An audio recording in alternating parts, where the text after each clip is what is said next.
Saludos, mi nombre es Luis Carrasco y soy profesor de la asignatura Gestión y Administración de Desastre 1. Estamos en la cápsula número 4 de soluciones en solitario.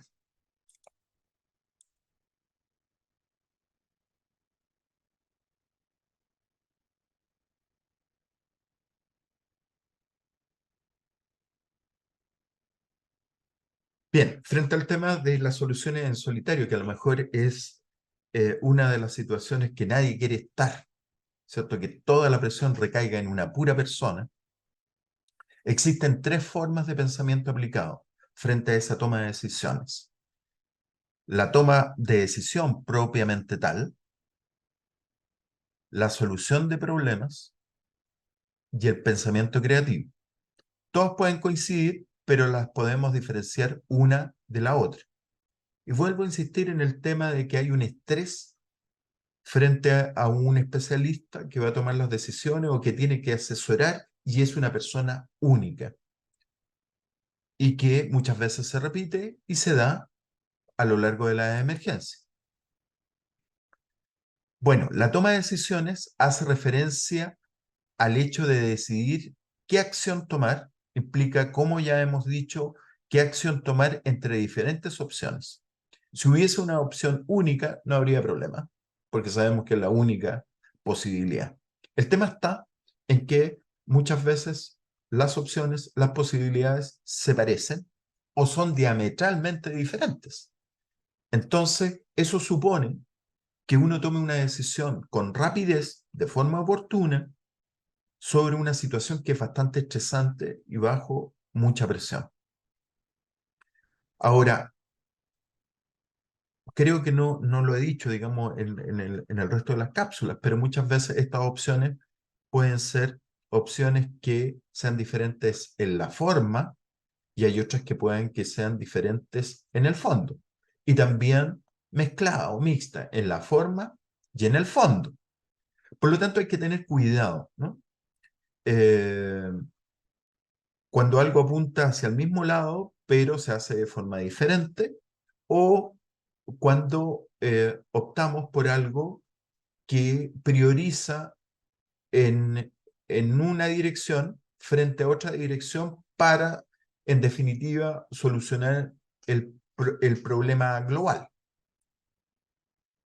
Ahora, el objeto de la solución de un problema generalmente es un resultado favorable o pretendemos que sea favorable. O sea, nadie tomaría una decisión para que no fuera favorable o no fuera adecuada. Y detrás de eso siempre lo que buscamos es una respuesta. O sea, lo peor que podría suceder es que no hubiese respuesta, que hubiese una suerte de inmovilización, inanición. Eh, Toda la gente, las autoridades, la gente que está implicada, busca que alguien haga algo frente a una emergencia, frente a un desastre. O que finalmente haya una suerte de conclusión, ¿cierto? Haya una suerte de punto final a lo que está sucediendo. Ahora bien, también el tercer nivel que está considerado es el resultado del pensamiento creativo. Cuando buscamos una solución, cuando pensamos una solución, es evidente que vamos creando también varias respuestas y vamos también creando nuevos procedimientos. Y eso es lo que nosotros llamamos las nuevas ideas. De este punto es donde muchas veces también vamos acuñando, vamos aquilatando respuestas que pueden quedar en nuestro bagaje, en nuestra memoria, pueden quedar escritas, porque son cuestiones que después nos pueden servir en el futuro. O sea, una posibilidad no usada en determinada emergencia o una respuesta frente a una emergencia y que después uno evalúa con mayor detención, bueno, queda como una opción que después se puede ocupar en una segunda toma de decisiones, en otra emergencia, con mayor fluidez, porque ya está pensada porque finalmente ya está estudiada. Entonces, esas son cuestiones sumamente interesantes frente a esto que está sucediendo. En orden a eso, eh, insisto en que el especialista debe ser una persona muy informada, que siempre está viendo los problemas que están sucediendo en el mundo, eh, de las emergencias, los desastres, cómo se están enfrentando, sobre todo los temas de cambio climático. Yo he trabajado bastante el tema, hay algunas entrevistas que voy a ver si las puedo subir a la plataforma para podérselas entregar, para que ustedes también las analicen, las miren, las vean, eh, cómo voy haciendo las comparaciones y cómo voy tomando esa información para extrapolarla a la realidad nacional. Lo mismo algunos artículos. Pero, por ejemplo, cuando me preguntan hoy día sobre el, el verano de Chile y cómo se presenta, bueno, uno tiene la referencia de lo que está sucediendo hoy día y lo que ha sucedido en California, donde estamos hablando de eh, eventos climáticos agudos, impactados por el fenómeno del Niño, en algunos casos, en donde vemos ciertas características agudas que no se producían antes, ¿no? Humedad prácticamente cero. Ya para nosotros era una complicación que hubiese una humedad en el orden del 30%. Pero estamos hablando ya temperaturas tan altas que llevan a la vegetación baja, al tema del pasto, a niveles de humedad casi cero. Tenemos puntualmente la velocidad del viento, que ya no estamos hablando de 50 kilómetros hora, sino que muchísimo más. Ráfagas, y que ya no son ni siquiera ráfagas, diríamos ráfagas permanentes, ¿cierto?, de viento. Y por otro lado, estamos hablando en este famoso eh, teoría del 30-30-30, la temperatura es mucho más alta que 30 grados Celsius. Aprovecho de hacer una referencia a lo que se está viviendo en olas de calor en Brasil, con temperaturas a la sombra de 58 grados Celsius. Y que ya esto se había estado produciendo en Bangladesh, en la India, y también habíamos tenido temperaturas de 50 grados en Europa, en Italia. Bueno, son cuestiones que uno tiene que ir estudiando precisamente para extrapolar y ver cómo se han ido solucionando esos problemas y cómo necesariamente nosotros también podemos ir tomando algunas de esas respuestas, cómo lo enfrentaríamos. De hecho, podríamos hacer un planteamiento. Si nosotros tuviésemos temperaturas como las que tienen en Río de Janeiro, de 58 grados Celsius, bueno, ¿qué podría significar en términos de incendios simultáneos en Chile? Yo ya he señalado, digamos, de que los incendios además debieran extenderse transversalmente, o sea, llegar mucho más hacia el sur, porque en el sur hay temperaturas ya muy altas, y también hacia el norte, porque siempre estábamos acostumbrados que nuestros incendios eran prácticamente de centro-sur. Pero se van a producir otro tipo de problemas, problemas sanitarios, por ejemplo. Gente que tenga preexistencia sanitaria, pueden significar que gente tenga insuficiencias cardíacas de otro tipo y pueda morir gente. Lo que puede significar en términos también de falta de agua, porque si bien ha caído agua en la región metropolitana, hay ciertos sectores en la región metropolitana que tienen déficit, pero también podemos decir que en la región de Coquimbo hay un déficit abismante. Entonces, si hay altas temperaturas y prácticamente no hay deshielo, no hay recaudo de agua, algunos sectores van a tener impactos en la gente, en los animales, en la agricultura, y eso es una cuestión que uno puede ya ir estudiando y puede establecer ciertos lineamientos de lo que podría ser y qué acciones uno podría implementar preventivamente y post-evento. Ahora bien, cualquier especialista en gestión del riesgo que aspire a una decisión adecuada, todos queremos una decisión adecuada, tendrá interés en que esto suceda. O sea, cada vez que se toma una decisión, estamos tomando una decisión porque entendemos que es la adecuada y va a solucionar el problema. Lo que pretende el especialista es tomar las mejores decisiones, que duda cabe, y que se resuelvan los problemas de la forma óptima en el menor tiempo posible. Porque muchas veces, si la respuesta se demora y no es oportuna, eso confabula con que la emergencia como tal crezca, o sea más compleja, o sea más aguda. Por eso que hay un tema que tiene que ver con el tiempo, ¿cierto? Con el grado de oportunidad con que se va a, a trabajar. Entonces, de esa manera, el especialista verá fluir ideas. O sea, cuando estamos frente a estas realidades, estamos buscando respuestas, estamos buscando ideas, caminos para solucionar. Son ideas creativas, muchas veces son tomar algo que ya se ha hecho con algún plus, con algún delta, con algo que hace que esa respuesta sea diferente, que son propias de enfrentar problemas emergentes donde se requiere de una solución oportuna. O sea, muchas veces alguien puede tener en su recaudo alguna solución. Por ejemplo, si yo necesito llevar alimentos a una población, a una cantidad de personas puntual, bueno, esa cantidad de personas puntual, eh, yo podría tener como respuesta de que voy a traer comida en camión desde Arica.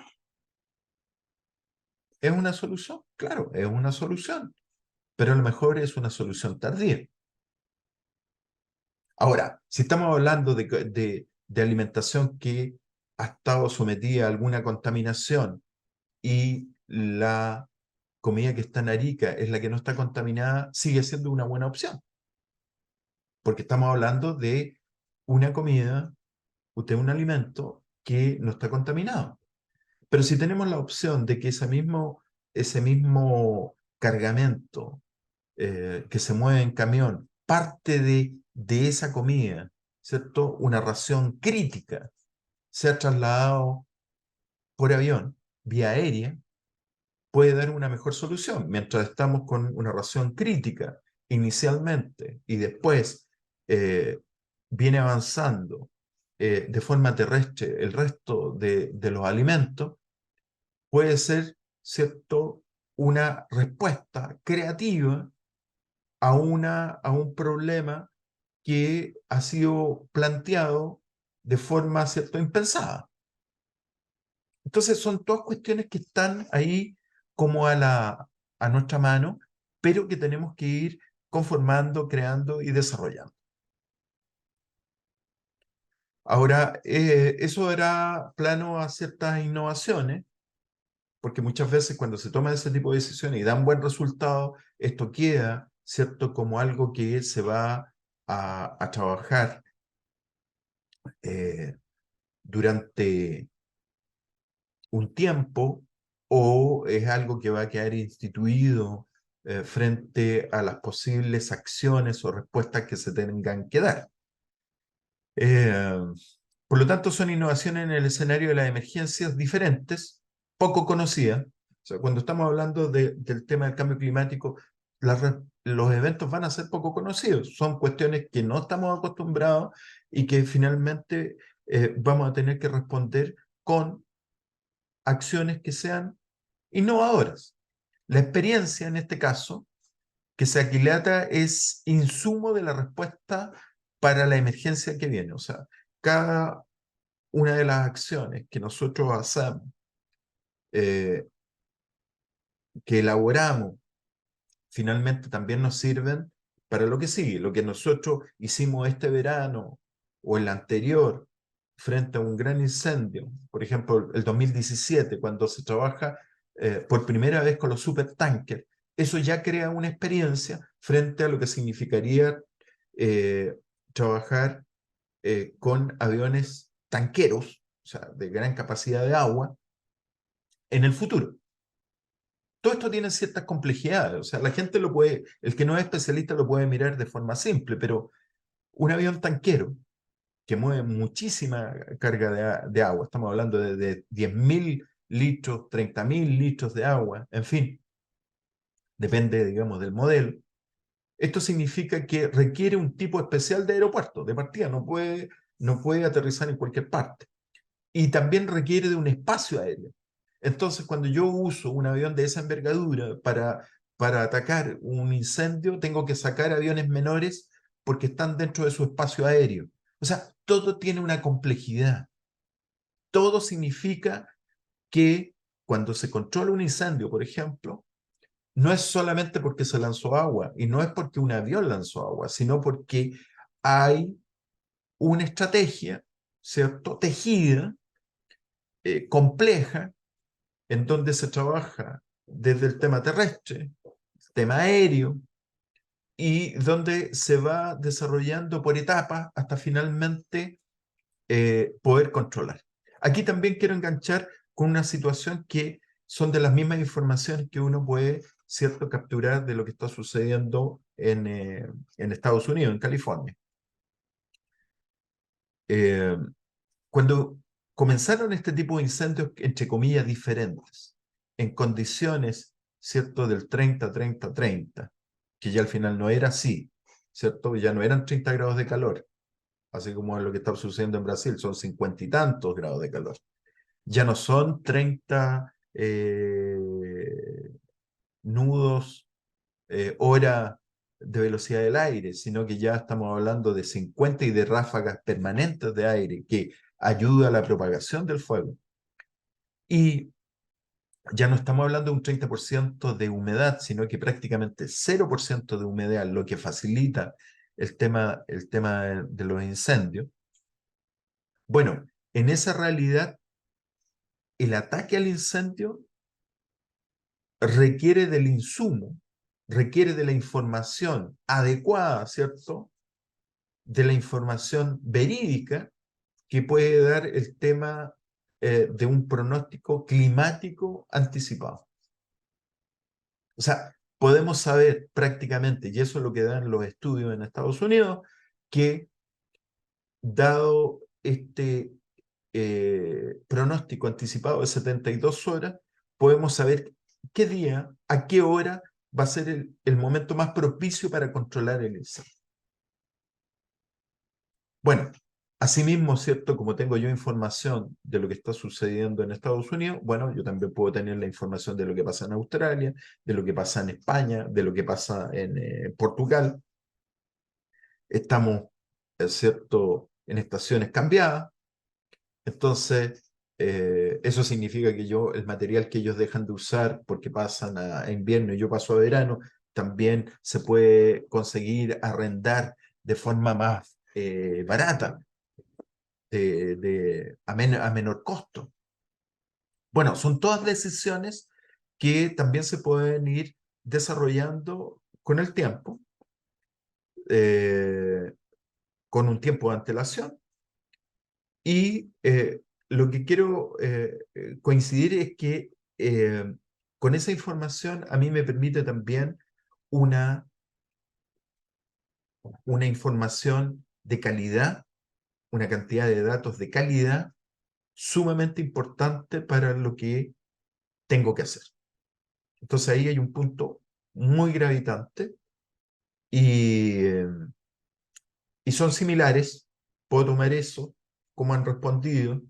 Además estamos hablando en este tema puntualmente, países que tienen mucha más información satelital tiene mucha mayor instrumentación, mucha más flota aérea, mucha más flota terrestre.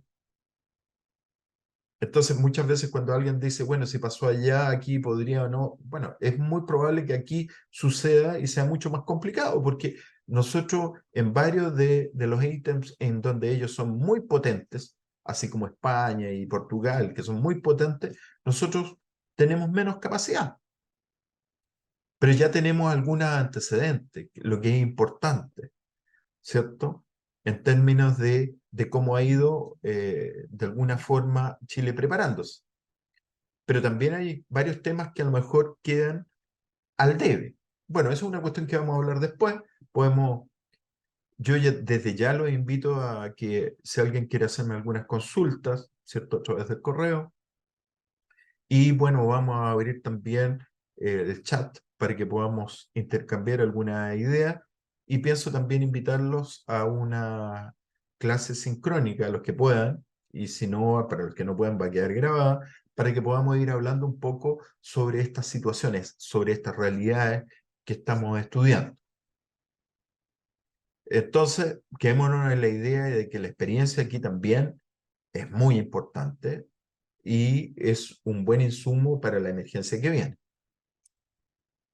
Ahora bien, eso significa tener un experto en procesos de pensamiento práctico. O sea, aquí no estamos hablando de alguien que va a ir a buscar libros, ni va a ir a buscar computadores.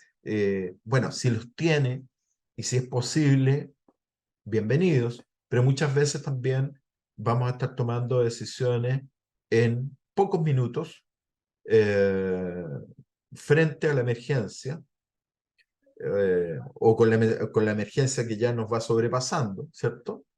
Eh, y habrá que decir que este proceso de pensamiento práctico, procesos que se encuentran tras cualquier toma de decisión efectiva. O sea, nosotros somos eminentemente prácticos.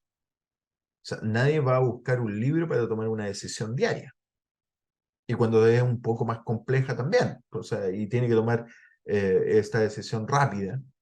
Y puedo dar ejemplos, ¿cierto? Si alguien se accidenta, un familiar, uno no se toma una semana para saber a qué hospital lo va a llevar.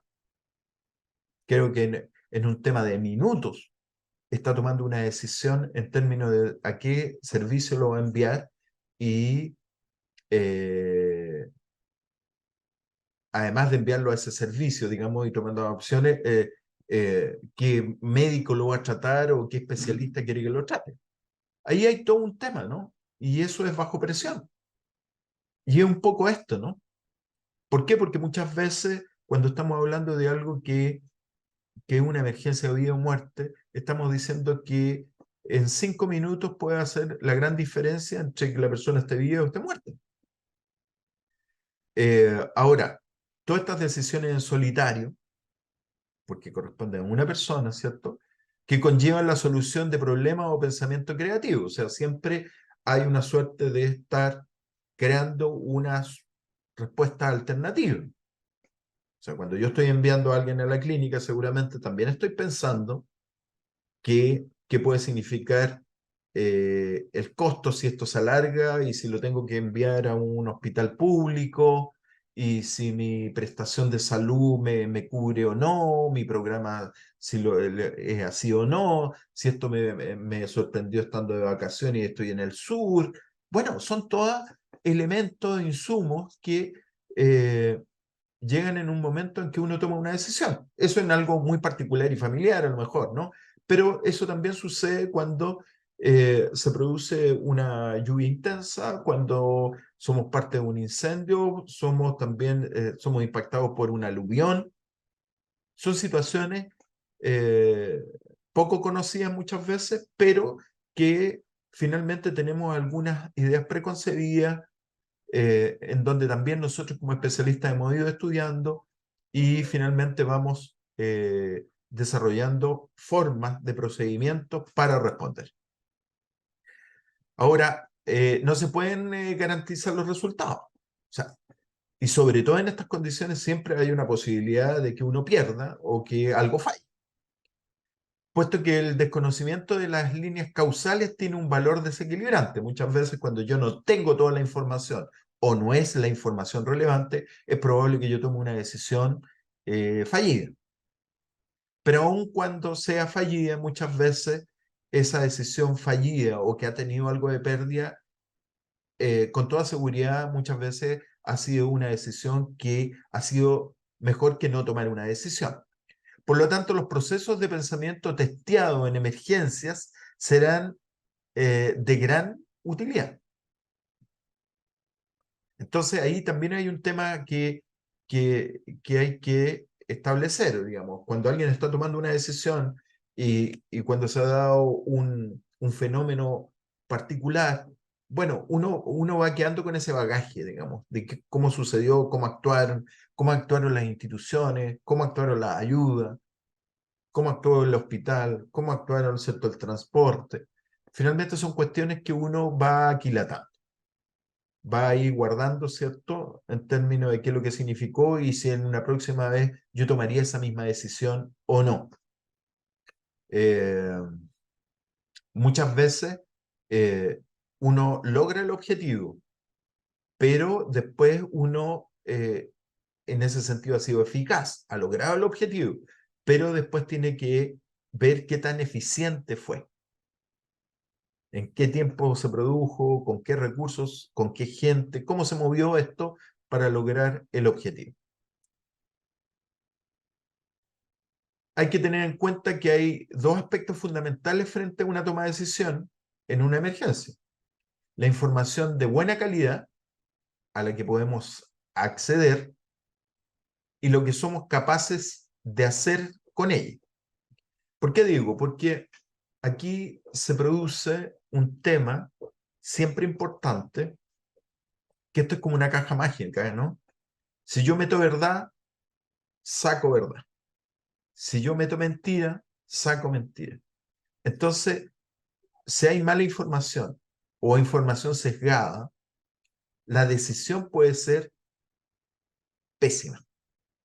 Tenemos un muy buen ejemplo en la toma de decisión en el gobierno de Frei, si mal no recuerdo, para el terremoto de Punitaqui, creo que fue en 1994, puede que me equivoque, pero lo pueden buscar, digamos, como terremoto de Punitaqui, en donde el sistema, tal como estaba hecho, recurría, ¿cierto?, a las fuerzas vivas para establecer el grado de impacto frente a un terremoto. Y en este caso, es lo que nosotros conocemos como la escala de Mercalli, que es un tema de sensación, ¿no? Entonces, muchas veces hay un terremoto, un temblor, y llaman inmediatamente y la persona, pero casi de forma mágica, establece cuántos fueron los grados. Bueno, si es Mercalli, esto se establece por referencia. Si el vaso se movió y se movió el agua, es tanto. Si se cayeron los muebles, bueno, es tanto. Si se cayeron los muros, es tanto. Bueno, el tema está que se hicieron las comunicaciones respectivas.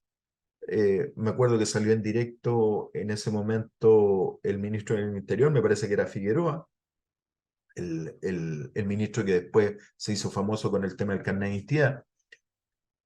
Y cuando preguntan a Punitaqui, preguntan a los carabineros, ¿cierto?, que estaban en ese sector más alejado, dice, bueno, aquí no sucedió nada. Bueno, y al día siguiente fueron a verificar y se habían caído todas las casas. ¿Por qué? Porque a los carabineros no le había sucedido nada y los carabineros seguramente, ustedes saben que las dotaciones son muy pequeñitas, observaron todas las casas de alrededor y estaban perfectos, pero en Punitaqui, propiamente tal, estaban todas en el suelo. Entonces, después de salir el ministro del Interior diciendo que no sucedía absolutamente nada, que estábamos todos bien, bueno, cuando fue la primera patrulla a verificar lo que pasaba en Punitaqui, se dio cuenta que había una cantidad sorprendente de gente, ¿cierto?, en el suelo, afectada. Bueno, y eso tiene que ver con la información que llega y eso me permite tomar ciertas decisiones y bueno, y me permite entregar ciertos mensajes, ¿no? Eh, Esto va a activar, ¿cierto?, lo que tenemos que hacer o no hacer. Bien, esta es la cápsula número 4. Reitero que nos estemos comunicando. Voy a abrir un tema de chat para que podamos conversar y voy a ver la posibilidad de mandar algunos artículos, ¿cierto?, que vayan complementando lo que estamos haciendo y también algunas grabaciones que tengo en televisión que grafican más o menos, ¿cierto?, el tema de la posición del especialista frente a las realidades que tiene que evaluar y donde tiene que asesorar. Pues bien, nos estamos viendo.